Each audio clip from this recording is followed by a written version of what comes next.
Gather round, true believers, that's if you still living. This is CJ, also known as Mint God from Everyone Loves a Good Story and In the Name of Comics. So we're doing a new segment here. I noticed the community is doing a lot of commentating on things that, on videos on YouTube that they appreciate or that they want to have something to say. So I decided that, we're going to do that too, you know what I mean? But we're going to take it to another level. We're not going to play the whole thing.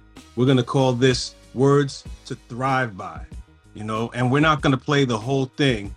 We're going to edit out the poignant parts because what we want is to express to you the things that we think that the community needs to hear from these creators, from these theorists, whether it be about creating a movie or a theory about something that's happening in a comic book movie or anything that has an impact on us that we want to share with you. We're gonna start sharing edited down versions of it and give you our response to that. And then hopefully you're inspired enough to go back and watch the whole thing. So this one here is gonna be the first one we do.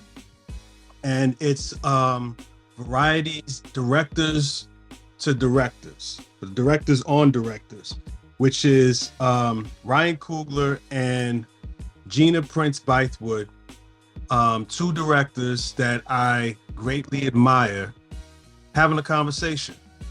And it was just so impactful that I said, you know what, let me break it down to the things that, stand out with what I'm going through in the process of building In the Name of Comics and Everyone Loves a Good Story for the MCU Society Initiative.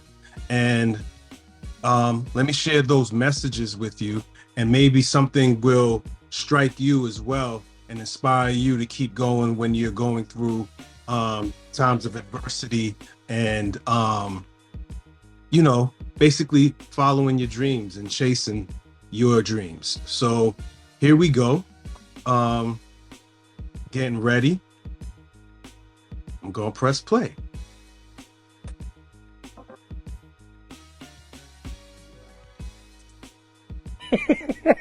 I'm happy to just be here talking with you. Obviously we talked about what your movie. Yeah, I had to start it off with that laugh. Ryan's laugh is infectious. Friends, they mean the world, and to see you on this scale. I was born in the 80s, and when I was going to movies on my own, I was going to see like Gladiators, the Bravehearts, you know what I'm saying? Like that kind of scope.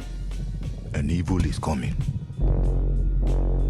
that threatens our kingdom, but we have a weapon. We fight not just for today, Woman King, but for the future.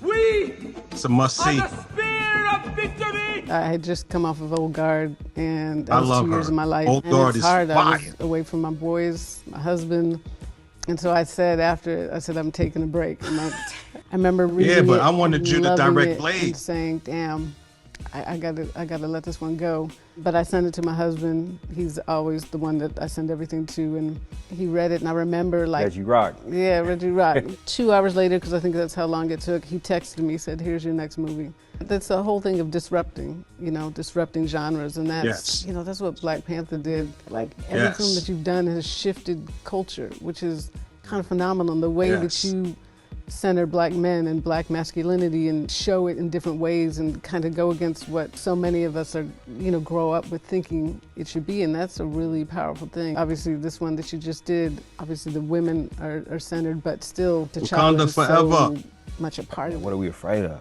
What's our biggest fear? In these movies, the characters are oftentimes wrestling with that. In Fruitvale, sadly, the character's worst fear gets realized.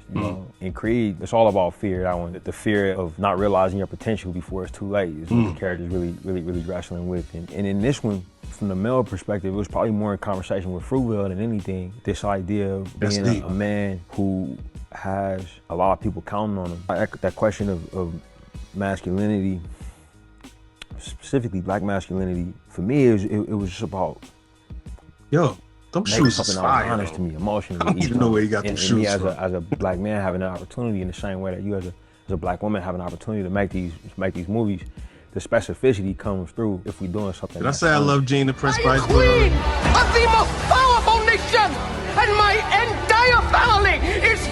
like we That is gotta the get most it right for significant, them. memorable And line when you have in a cause bigger than Wakanda yourself, Forever. like that's the beauty of what we do when that can drive us, as opposed to just focusing on the pressure or the schedule or the money or the budget, you know, all of that. Now we get to tell their story. I knew I wanted this intimately epic feel to it. Intimately epic. Yeah, that was my thing. Yeah. But also, for real, and it was like my mandate to her. I need these women to be shot more beautifully than they ever have.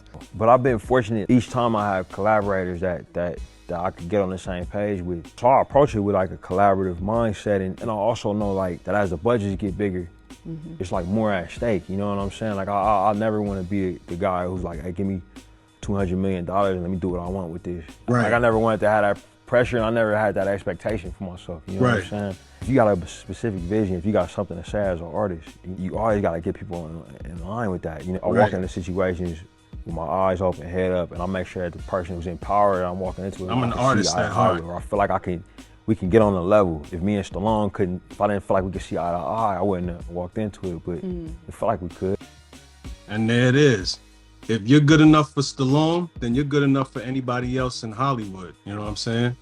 So it's a 22-minute conversation between these two great directors and visionaries, world builders. I would suggest to see their work. For Ryan Coogler, I would suggest you see Fruitvale Station. I would suggest you see Creed.